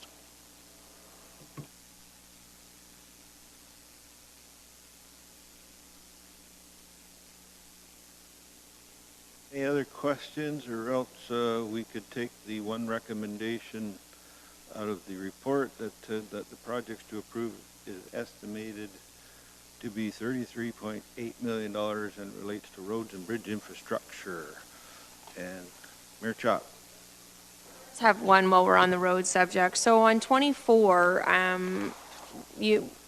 my understanding was that we were, and Jason, I can't remember the width on the shoulder that was eventually cut down to half being paved, but I remember Mr. Baird at one time specifically stating that one of the options that they were maybe going to, Public Works was maybe going to bring to council to consider was the possibility of narrowing the paved shoulders as a cost reduction strategy. And I'm all for reducing costs, but I'm not sure that that was the area that I necessarily would have targeted as we do move into wanting to make things more bike friendly and so on, particularly on 24, where I drive home every night and see farm workers regularly riding their bicycles down. And now I look at that shoulder and I kind of wonder what happened there, where half of it's paved and half of it's gravel, and it's almost worse than just having straight gravel where somebody could ride a bicycle down the side. So I'm just wondering if there has been a new policy that's been adopted throughout this budget, if it is the narrower shoulders, if it's still going to be something that comes to council, how that factors into those numbers that are budgeted and presented. Through the chair to Mayor Chop. As it relates to each of these projects, when we develop budgets, they're basically based on our standard per meter of construction that we would see from our recent tenders. So we're throwing kind of a ballpark figure in there. That would be encompassing of any of that additional shoulder work that would be done. In the case of some of the rural roads, where we'd be looking at like 24, for example. Typically what we'll do is we have an approximated budget. Once we have the geotech work and more of a generalized road design done, we would then, if need be, we could shorten up the scope of the project, say from 15 to 13 kilometers or something, in order to do that section as it is engineered to be done. In general, we're not putting any hard and firm statements across as to we're going to have a 1.5 meter paved shoulder or a 1 meter paved shoulder.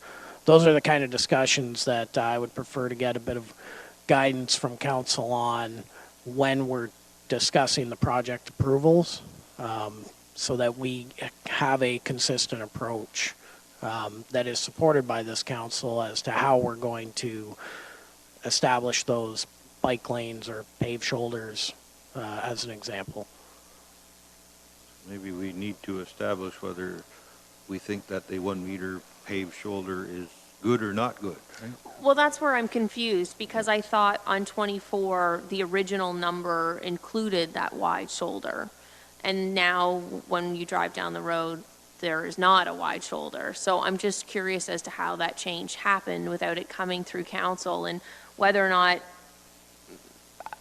I'm assuming that it didn't include the wide shoulder because of a cost reduction. And so some of these numbers include a wider shoulder, or do they not?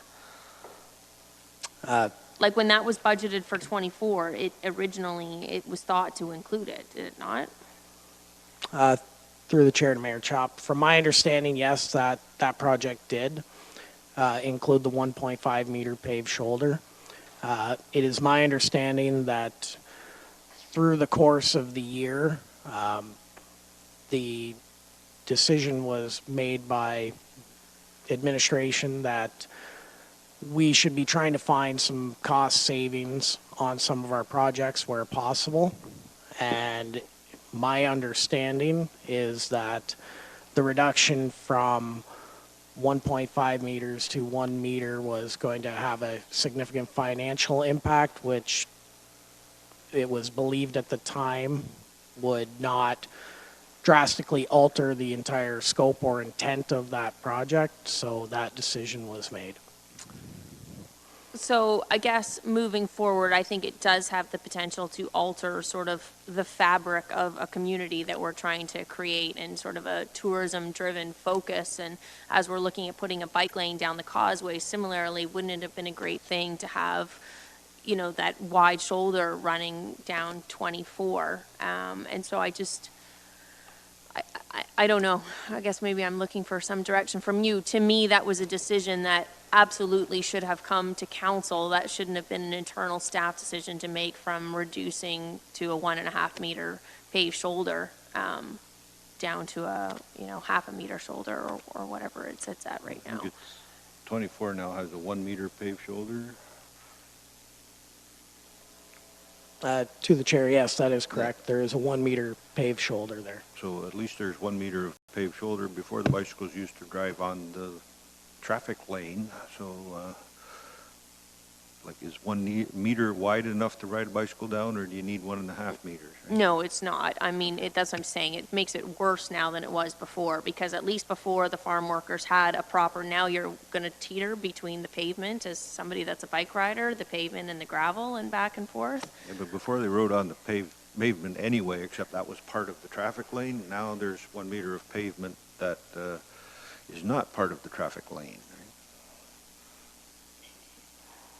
When's the last time you rode a bicycle, Councillor Van Passen? Oh, when's the last time I rode a bicycle? When's the last time I saw other people riding bicycles? Okay, well, maybe we should go for a ride together someday. Yeah.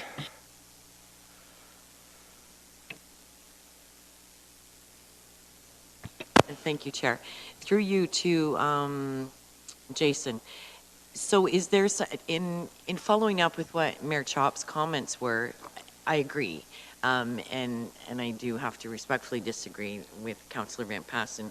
Just because we've got this doesn't mean it's not better really than nothing. We need to have a streamlined process when we're looking at those types of things. So is there something in the future that when we're looking at the paved shoulders, do we have a set width that all of them will be a certain amount? Can we ensure that going forward? I just want to clarify that. Through the chair to Councillor Huffman, I do not believe we have a current standard for that across the county. It is something that we do need to factor in consultation with our active transportation master plan, where we're looking at where there should be bike lanes, where there should be sidewalks, all of these types of issues.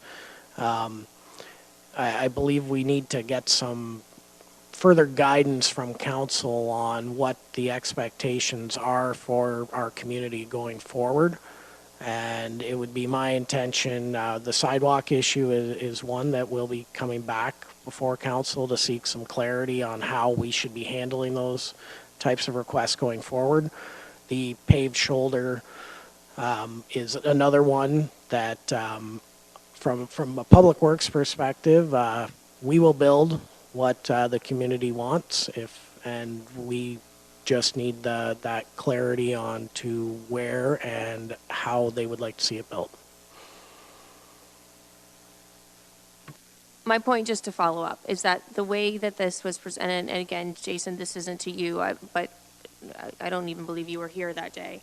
But the way that it was presented was that it was going to be a 1.5 meter shoulder on Highway 24. That was the way that it was budgeted for in the capital plan, and then council was told by the then head of Public Works that looking at shoulder reductions would be one potential way to save money, and it was something they would consider and would bring back to council.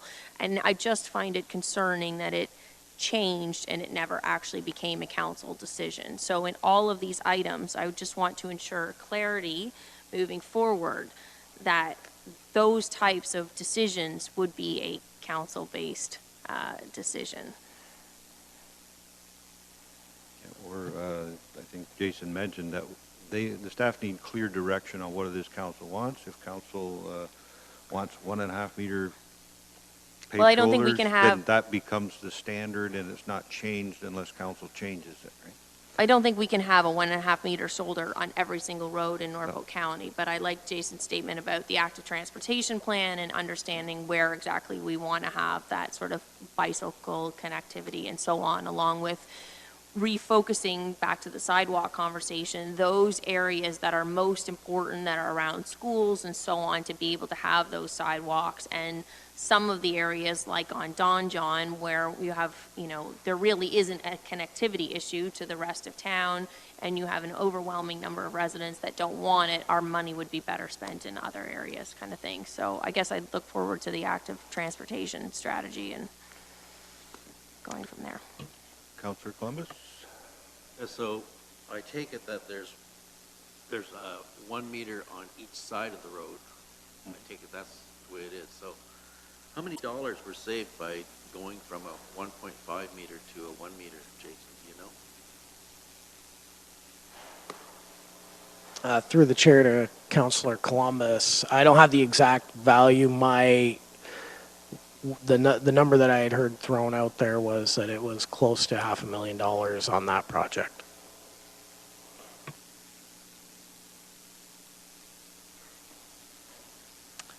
Mayor Chop?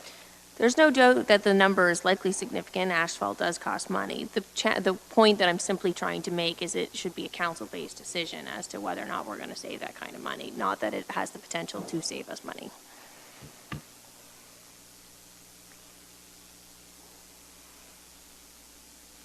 I'm thinking on Highway 24, we should be able to could have paid for the extra just with the speeding tickets we're going to get now that it's fixed, so.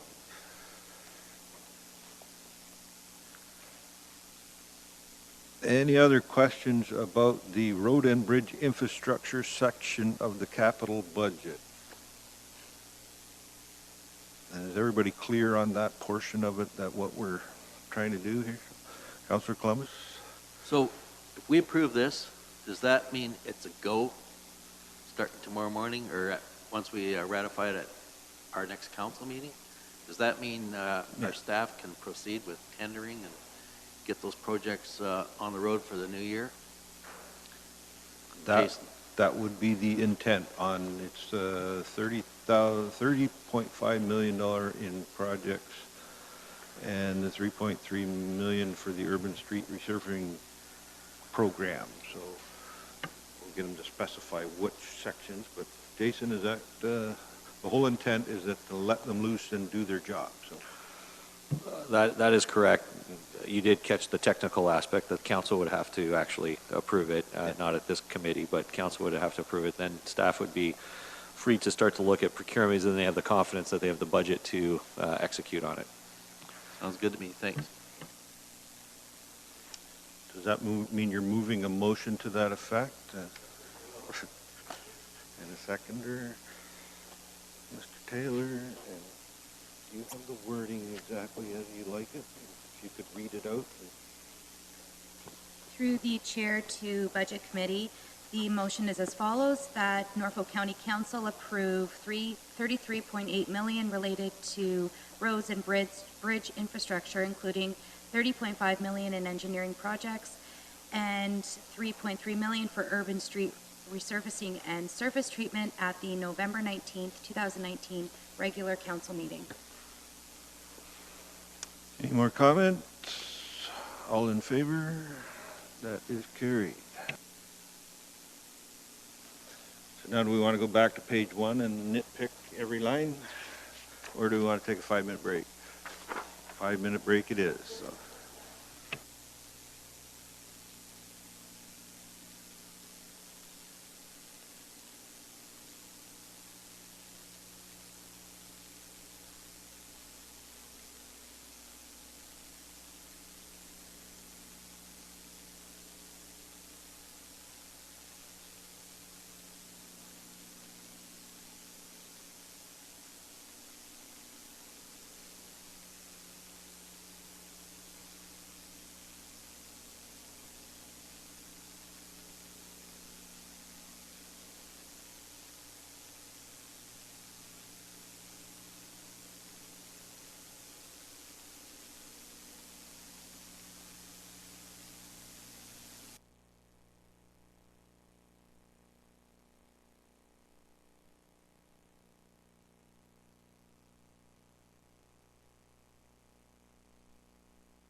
Everybody's all refreshed, ready to go back to work.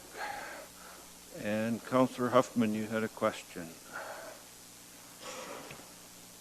Thank you, Chair Van Passen. I'm just wondering if it would be prudent for council to possibly participate briefly in this afternoon. As many of you know, Joey Bonberry passed away on Friday, and there's a full funeral procession for Joey, who is an honorary Norfolk County firefighter. The procession is leaving the Jason Smith Funeral Home today at approximately noon, and they will travel to Talbot Gardens, where firefighters will be lined up to march alongside as they go past Joey's home and then to the Simcoe Fire Hall for a reception. Just wondering if it would be possible that we could maybe schedule a lunch break around the time so we might be able to get to Talbot Gardens just to acknowledge Mr. Bonberry.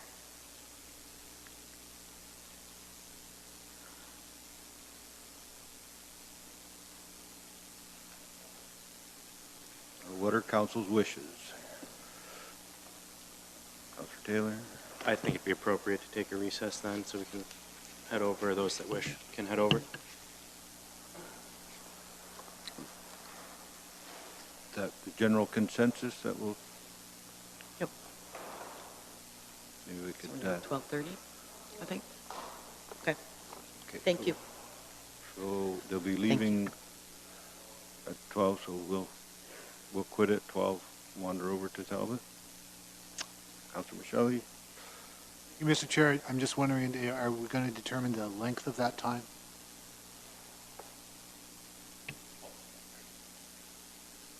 I'm sorry, 12 to 12:30 is going to be our recess? If we recess at 12, wander over to the Talbot Gardens, that should catch the right timing, right? Yep. Okay. Thank you.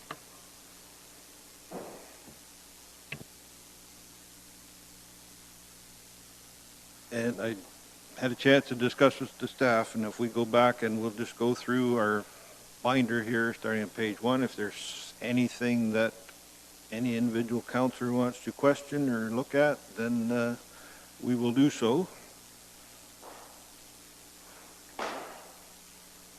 So 2A1 in our binder, just sort of a general budget for accessible parking spaces, sidewalks, signage, pretty consistent pattern. I do have a question on 2A2 about the information technology replacement program.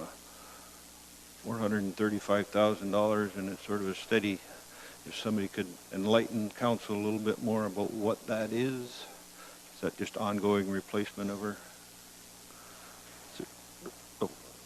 Sorry, through the chair to the chair, I guess. That's the standard replacement program. We replace laptops every 5 years, photocopiers at a longer period of time. So that's just ongoing replacement.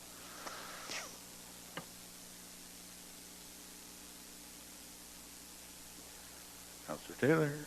And it would just be what happens to be scheduled for 2023 as to why that's about half as much as it is for 2020? That would be correct. And it's the forecast period, so it may change between now and 2023. Perfect. Thank you.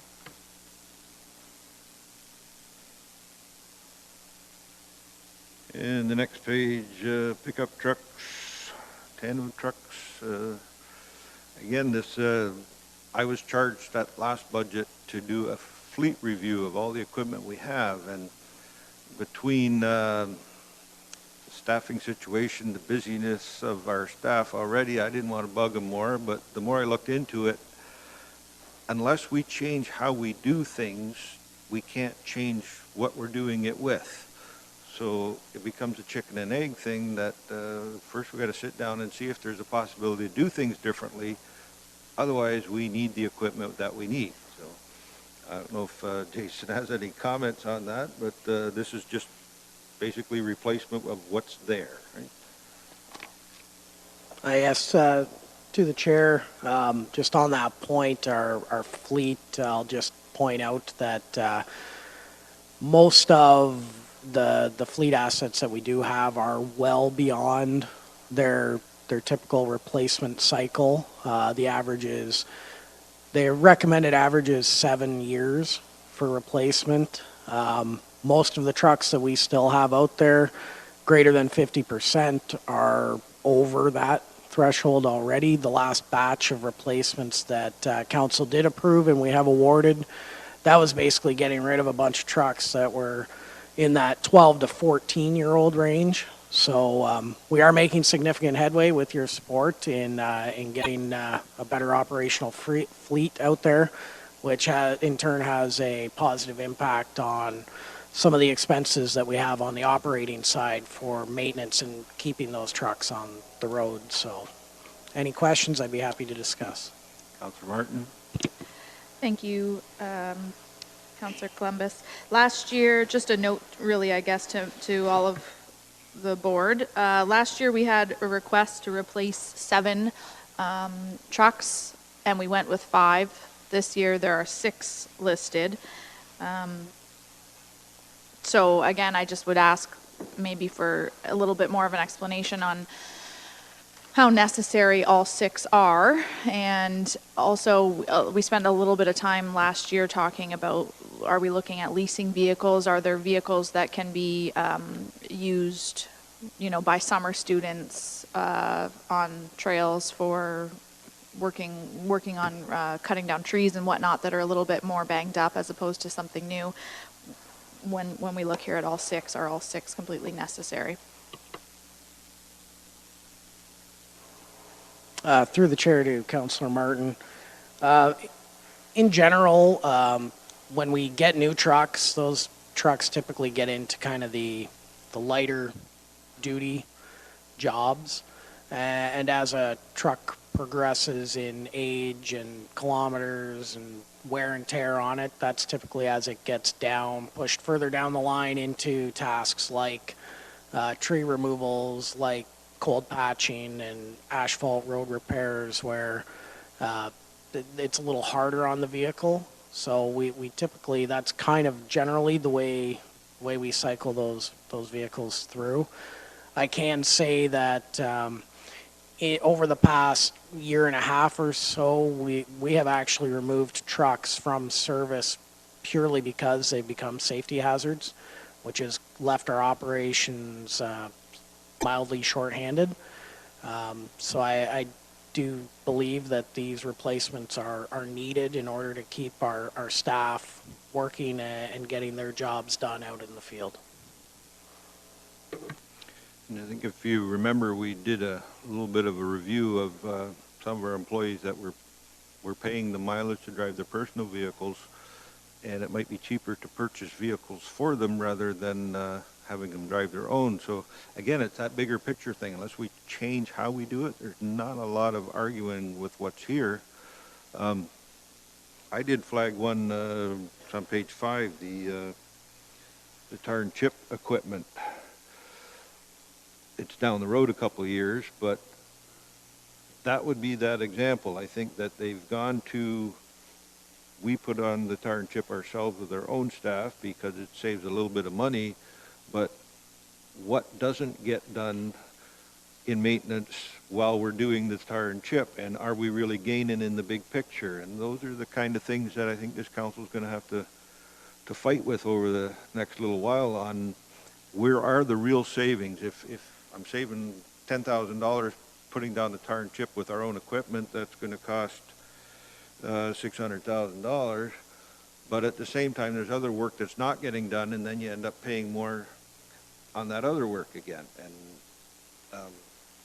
I've seen it this year where they cut back on the grading of the shoulders of the roads. I think I mentioned this to you, but by the time that the weeds in the grass grow into it, they had to make 3 passes with the grader in order to get the gravel stirred up. So rather than just doing 1 pass every month, well, they skipped a couple of months, but then you got to do it 3 times. So which one's really saving money? Right? We can't keep up. Right? Jason? Thank you. Just on the comment about the tar and chip program in general, that is something that internally we are looking at potentially phasing that operation out of our operations. At this point, there's not been a a major driver on that while we're looking at how we could best redeploy those staff onto other maintenance activities. But that is something that we've got in consideration, especially knowing that that equipment, as it may require replacement in a few years, that would be an opportune time to kind of look at kind of cutting that off and saying, okay, look, we're not going to replace that equipment, and we will redeploy those assets into something else. Councillor Hoffman? Thank you, Chair Van Passen. I just wanted to make note that I recall bringing up, and I recall some discussion as well, when we were looking at our winter vehicles, and in particular the salt trucks and the snow plows and things, that we had talked about kind of a program in regards to keeping them a bit cleaner and getting the salt off the vehicles that then impounds and the rust and et cetera, et cetera. Has there been anything further in regards to that, Jason? Through the chair to Councillor Huffman, our staff have been very diligent on providing those reminders to the vehicle users, and for the most part, you know, the operators of those vehicles have been doing a much better job at getting those vehicles into. We have a wash bay at the garage on Highway 3 that can be accessed 24 hours a day. So when they're on night shift or whatever, they can come in and get those trucks cleaned to hopefully do a better job of preserving the longevity of each of those vehicles. And it's been well received, and they've definitely made great improvements on that. Thank you. Councillor Taylor? Thank you, Chair Van Passen. With the loaders, the backhoe, and the flusher vacuum replacement, what's the lifespan of those? Because, you know, with cars and trucks, about 7 years. I'm looking at that. They're not in the 10-year replacement schedule again. So they do last more than 10 years? Through the chair to Councillor Taylor, typically on a loader or backhoe, we're looking at closer to a 18 to 20 year lifespan, depending on the unit and how heavily it is used. They're typically slightly less hours of use per year than, say, a pickup truck or a snow plow. They are integral pieces of our operations, so they will appear about every 2 decades or so. Just on that, for example, last year, 2 of the replacements that were approved were replacing a 25 and a 27-year-old machine. These ones are kind of in the same ballpark. Just figured it was something like that. Just didn't want a surprise down the road. Councillor Columbus? Thank you, Mr. Chair. Jason, I got a question with respect to the flusher vacuum replacement. How many of those do we have at this time? Through the chair to Councillor Columbus, we have one of those units. And we normally, I noticed that we contract one in. I see some outside private individuals doing that work for us. Yes, through the chair to Councillor Columbus. That is a machine that has multiple uses. So, for example, roads will contract services for cleaning out catch basins and sucking that out. Our staff primarily are using it for sanitary sewer maintenance.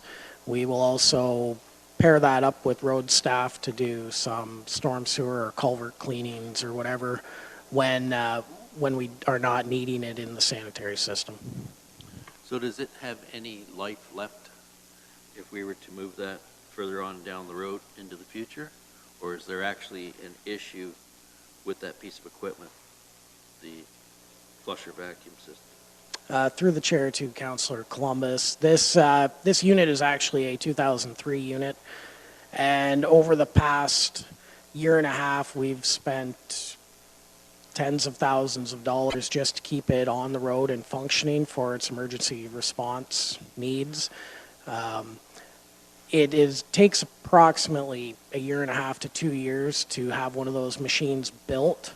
I would highly recommend not pushing that one any further, just due to the fact that the existing unit is in such rough shape that in 2 years we could have catastrophic failures of it, in which case we'll be at the mercy of having to call in contracted services for that, which comes at a very hefty price tag considering that there's not an overabundance of availability of that type of equipment.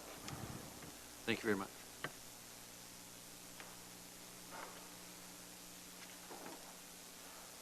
Page 6.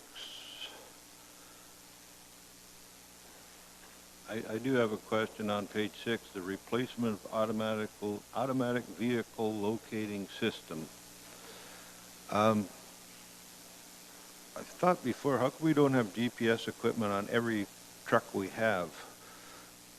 I know municipalities that spent a lot of money putting GPS in it, and they figure they save about $1.8 million a year by that. To the chair on that point, Norfolk County currently has GPS systems within our snowplow units, like most of our winter control units. We have it on a number of pickup trucks and the entire ambulance fleet.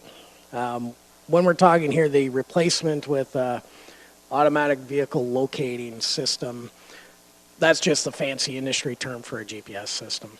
What we're looking at with that is to actually get GPS installed in all of our fleet assets for security, for tracking fuel mileage, tracking usage. When it comes to winter control units, that information is used to calculate the rate at which salt and sand and brine and everything is applied to the roads, which ties into us meeting our obligations of the minimum maintenance standards for roads and helps address any challenges we have from a legal standpoint if there's complaints or claims put against the municipality. I will note on that the budget line that we have inserted for $100,000 is kind of the high end cost for capital. There is an associated operating component with this. What we have found through our research is there are systems that are a little more intensive on the initial capital purchase, but they come with a lower annual operating fee, which would be reflected in our operating budget. And there's systems out there that are relatively inexpensive for the initial capital investment. However, they come with a much higher annual operating fee. So when we go through the RFP process, we'll kind of evaluate what's going to be the best fit for our needs and evaluate that balance between the capital purchase versus ongoing operating. Thank you.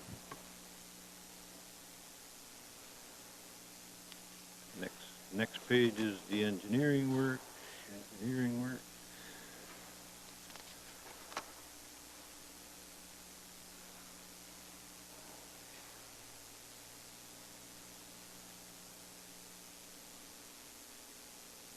So if we go to page 2A, 10 at the bottom, the drainage and engineering, or no, the next two, page 11, the facilities, I guess. Is there any questions on starting there?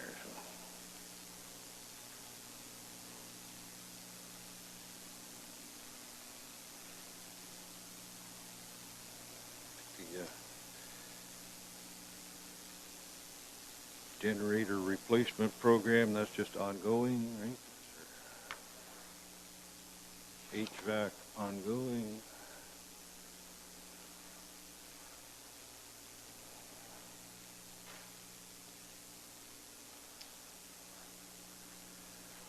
Any questions on page 12 with wheelhouse replacements and museums and long-term? So, Mayor Chop. I think with some of the discussions that have surrounded some of the facilities, in particular some of our museum facilities and so on, that it's after discussions with staff, it might be prudent to defer these items from approval today over to discussions during the operating budget time.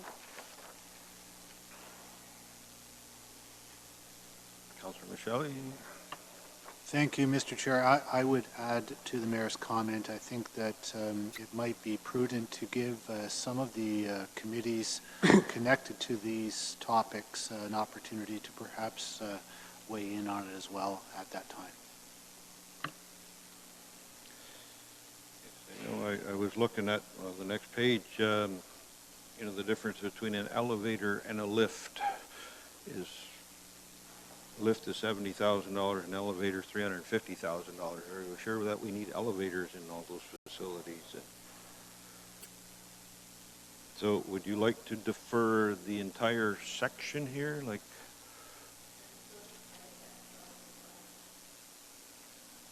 So that's part of page 12, 13.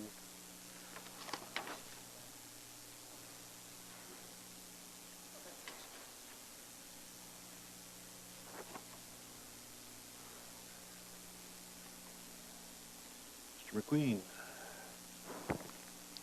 So just to clarify the request from Mayor Chop, we would be looking at, we're looking at page 2A11 under facilities. We would be deferring everything up to and including up to the roads section on 2A14, is that correct?